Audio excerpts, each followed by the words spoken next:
Ciao for now, people. I wanted to make a little video about the Trevi Fountain. Now, if you're lucky enough, as I have, to have been to the Trevi Fountain, then you'll know that it's just an outstanding piece of architecture.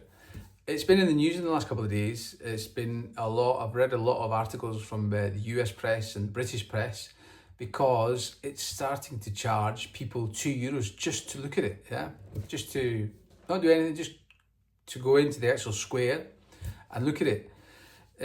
Now, people don't actually know. It was finished in 1721. I speak to a lot of people who think that it's ancient, built in the Roman times. It's famous because it's the centre point of the Trevi, the three aqueducts that in ancient Rome ran through there, and that was the main point of supply of water for the Romans in back in the day.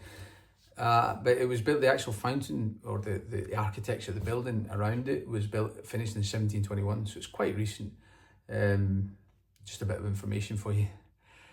So yeah, I mean, I thought that I would do a little video on it, keep you guys updated, see what your opinion was. Obviously there's pros and cons. They're going to charge people €2. They estimate that they will gain €6 million a year from charging people €2. So it's a lot of money that will obviously go to good use, or we hope will go to good use. I read a few local articles here in Italy saying that the money, or part of the money, will go towards other museums and other archaeological sites in Rome. I don't know, making them more accessible, or obviously giving them more funds. It will employ more people in the actual area of the Trevi Fountain. So that's good for the economy, local economy. Interestingly enough, actually, it's famous because people throw coins in it, people throw money in it. And I think the people throw around €2,000-3,000 a day into the fountain, which equates to about €1 million a year.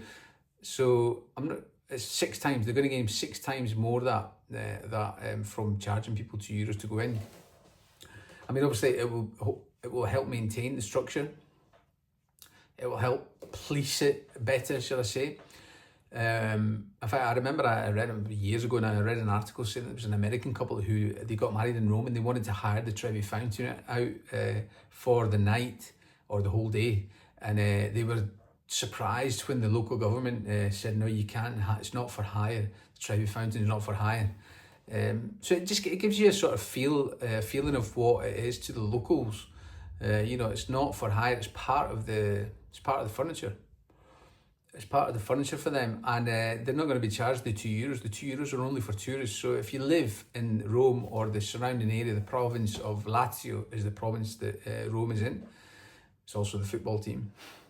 Then you're not going to be charged. And I think elderly OAPs and kids under 6 years old are not going to get charged for it.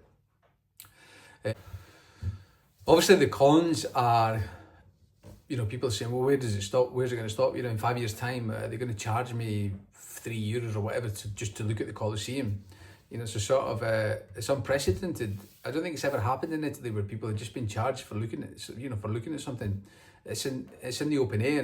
Normally you get charged to go into a museum where you can see different things, but this is in an open air. It's in a square, and it really is unprecedented.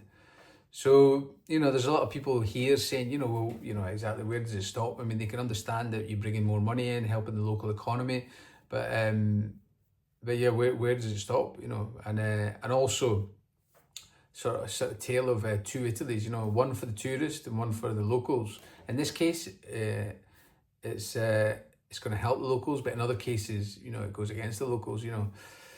Trying to create an economy or a society where everyone is things are more equal, shall we say.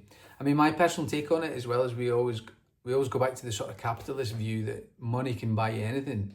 Okay, it's €2, yeah, and it's not really money.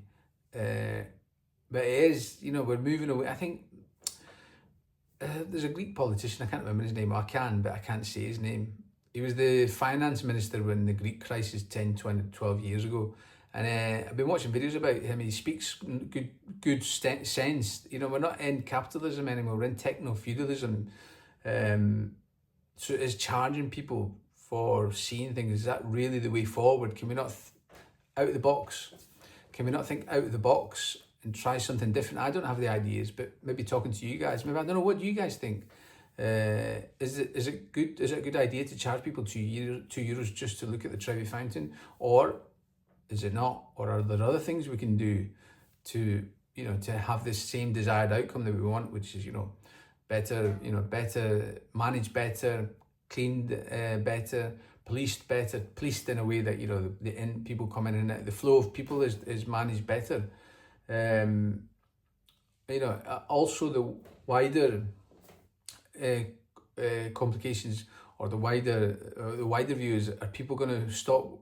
People are going to think twice about going to Rome now because they think, oh, hang on a minute, there's €2 for the Trevi Fountain. A family of 4, okay, it's €8. Not really going to break the budget, but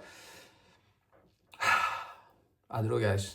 What do you think? Let me know your opinions on the Trevi Fountain. Ciao for now. See you in the next video.